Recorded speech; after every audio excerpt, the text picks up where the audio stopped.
Good morning. देखिए मैं आप लोग को बोला था कि 9th क्लास का फिजिक्स पढ़ाऊंगा, लेकिन बहुत सारा बना दिया और मुझे रिकॉर्डिंग करने का मौका नहीं मिला।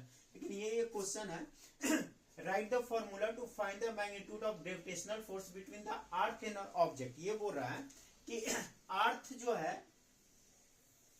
ठीक है, force between the earth and the object on the surface of the earth. ठीक है, अर्थ के सरफेस पे लगा हुआ फोर्स कोई लगा हुआ, तो ये साफ साफ बोल रहा है कि फॉर्मूला लिखे ग्रेविटेशनल फोर्स का कब, जब जो ये अर्थ का सरफेस है इस पे कोई बॉडी रखा हुआ है, मान लो कोई आदमी है,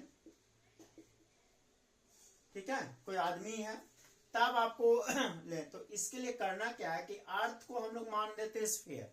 क्या मान लेते हैं? स्फीयर।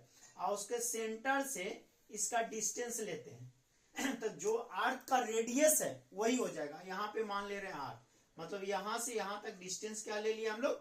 आर। तो क्वेश्चन को रफ करूँ और फिर बताना शुरू करूं।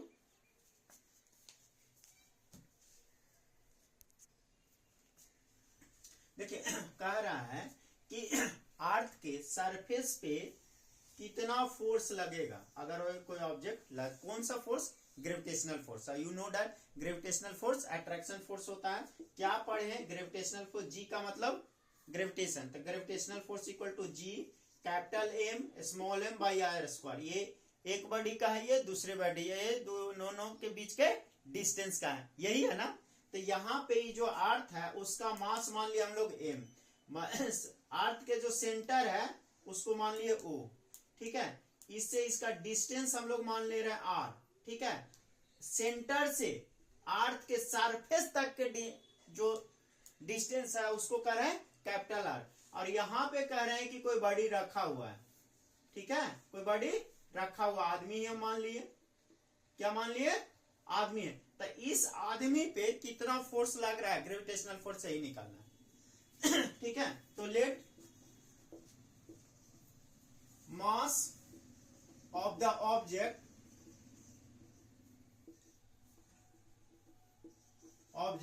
On the earth, let M नहीं करके स्मॉल एम कर देते हैं, ठीक है।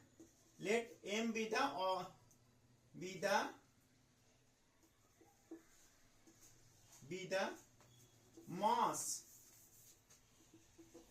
mass of the object on the earth।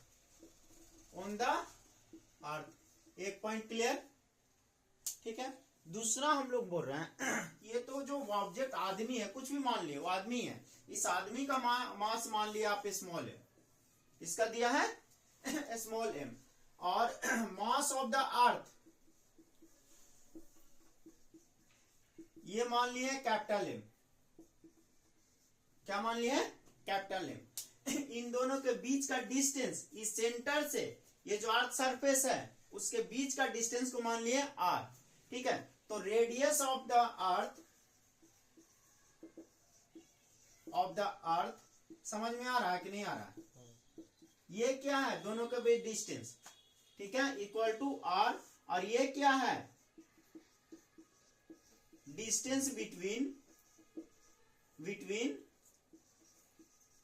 Mass on the अर्थ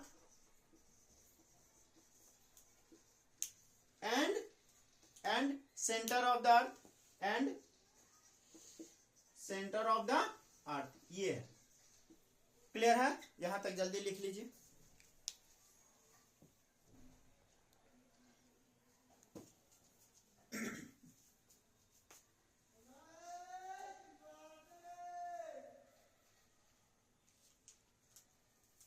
हमको ये बताओ कि जब सब ग्रेविटेशनल फोर्स जो होता है हम डिनोट करते हैं एफ जी से, आपको जो मन में खाली एफ से डिनोट कर देते हैं, G capital M small m but r square. सब क्लियर है कि नहीं? कहीं कहीं बुक में ये आपके सर बताएंगे जी m1 m2 बटा आर स्क्वायर, यही है ना फॉर्मूला। यही फॉर्मूला को हम अप्लाई करने जा रहे हैं। आप लोग सब लोग क्लियर है? चलिए ठीक है, तो मैं रफ कर देता हूं, ठीक है।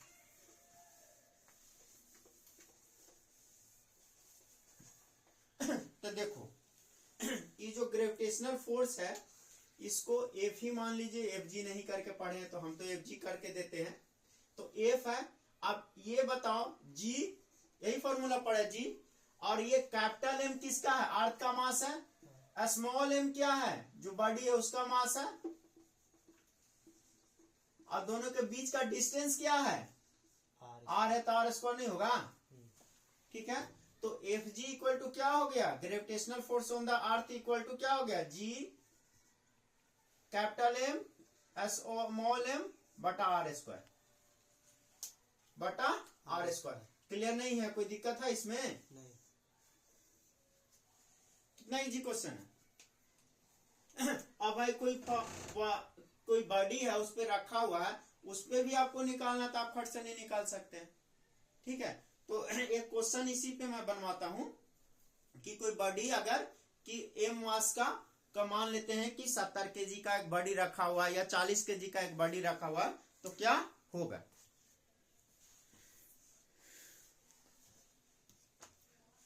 Okay, thank you. तो इसके बाद एक क्वेश्चन करवाएंगे, ठीक है।